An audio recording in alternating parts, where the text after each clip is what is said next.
அனைவருக்கும் வணக்கம். நம்ம ராஜேஸ்வா விலாகில் இன்றைக்கி என்ன பார்க்க போகிறோம்னா, காலையில் சாப்பாடு வந்து தோசை, சாம்பார், சட்னி வச்சு முடிச்சாச்சு. எல்லோரும் இது பண்ணியாச்சு, எடுத்து வச்சுட்டு மதிய சமையல் தான் ஆரம்பிச்சிருக்கோம். மதியானத்துக்கு வந்து மதியானம் வந்து சாதம் வச்சுட்டு பார்த்துக்கோங்க.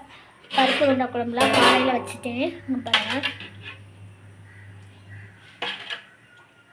பருப்பு உருண்டை குழம்பு காலையில் வச்சாச்சு. அதுக்கப்புறம் பார்த்திங்கன்னா முட்டைக்கோஸ் பொரியல் தான். இது நமக்கு எடுத்து வச்சுருக்கேன், தாத்தா பாட்டுக்கும் எடுத்து வச்சாச்சு, சைவ சாப்பாட்டுக்கு உள்ளது. அதுக்கப்புறம் மதியானத்துக்கு வந்து சிக்கன் கிரேவி தான் வைக்க போகிறேன். சிக்கன்லாம் கழுவி எடுத்து வச்சுருக்கேன். அதுக்கப்புறம் ரசம் வச்சாச்சு, சாதமும் எடுத்து வச்சுட்டேன். ஒரு ரவுண்டு, இன்னொரு ரவுண்டு வச்சுருக்கேன். அதுக்கப்புறம் முட்டையும் கிரேவி தான், ரசமும் சிக்கன் கிரேவி, முட்டை கிரேவி. அதுக்கு தக்காளி, வெங்காயம் வெட்டி வச்சுருக்கேன். இது ரெண்டு மட்டும் அடுப்பில் போட்டுருந்தேன். மற்றபடி சாதம்லாம் வச்சாச்சு. அப்புறம் பருப்பு குழம்பு எல்லாேருக்கும் கொஞ்சம் கொஞ்சம் கொடுத்து விட்ற வேண்டியது தான். நேற்று சாப்பாடு கொடுக்கல. அதுக்கப்புறம்படிக்கு நேற்று நான் லீவ் போட்டேன். எனக்கு குதிங்கால் அதிகமாக வலிச்சிச்சு. உச்சந்தலையிலேருந்து குதிங்கால் வரைக்கும் பயங்கர வலியாக இருந்துச்சு.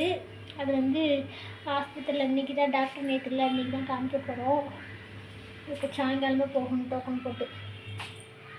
அதுக்கப்புறம் அதனால தான் இன்றைக்கி வந்து நான்வெஜ் கொடுப்போம் அப்படின்ட்டு சிக்கன் கிரேவியும் முட்டை கிரேவியும் வச்சு ரெண்டுலேயும் கொஞ்சம் கொஞ்சம் வறுக்கலாம். இல்லை, சிக்கன் வைக்க வேணாம்னு சொன்னேன். ஏதோ இப்போ இது என்னமோ காய்ச்சல் வருதுன்னு எழுதிட்டாங்க. அதனால் வேண்டான்னா பசங்க இல்லை சிக்கன் கிரேவியாக வச்சு தாங்க, குழம்பு வேணான்னாங்க.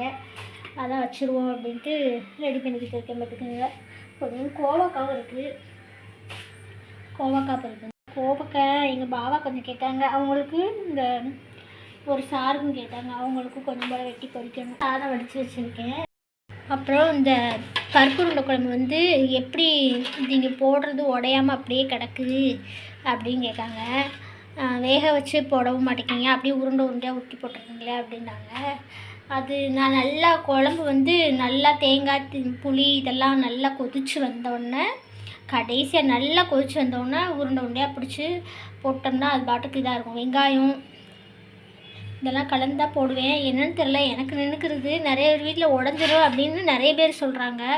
எனக்கு ஒன்றும் அப்படி தெரியல. தேங்காயும் இந்த பாருங்க பல்பெல்லாம் வெட்டி அதில் போட்டோம்னா டேஸ்ட்டாக இருக்கும் சாப்பிட்றதுக்கு. இது மாதிரி செஞ்சு பாருங்கள் ஒரு தடவை. உருண்டையை வந்து இப்படி பச்சையாகவே வதக்காமல் உருண்டை பிடிக்காமல் போட்டு பாருங்கன்னா நல்லாயிருக்கும். குழம்பும் டேஸ்ட்டாக இருக்கும். இப்படி தான் நான் செஞ்சுக்கிட்டு இருக்கேன். எனக்கு தெரிஞ்ச அளவில் எங்கள் அம்மா இப்படி தான் சொல்லி கொடுத்தாங்க. இப்படி தான் செஞ்சுக்கிட்டு இருக்கேன். நீங்களும் ஒரு தடவை அவிக்காமல் போட்டு பாருங்கள், நல்லாயிருக்கும். உருண்டை அப்படியே கிடக்கும். நம்ம எத்தனை உருண்டை போடுறோமோ அத்தனை உருண்டையுமே அப்படியே கிடக்கும். பார்த்தீங்களா, சிக்கன் கிரேவியும் முட்டை கிரேவியும் ரெடி ஆயிடுச்சு. இது மட்டும்தான் எடுத்து வைக்கணும். குறைச்சி வச்சுட்டு நல்லா வெந்துட்டு மல்லி இலையை தூவிட்டு இறக்க வேண்டியது தான். முடிஞ்சு பாருங்கள், சாதம் குழம்பு எல்லாமே எடுத்து வச்சாச்சு. பாருங்கள் வச்சாச்சு. ஓகே, எங்களுக்கும் கொஞ்சம் போல் எடுத்து வச்சிட்டேன்.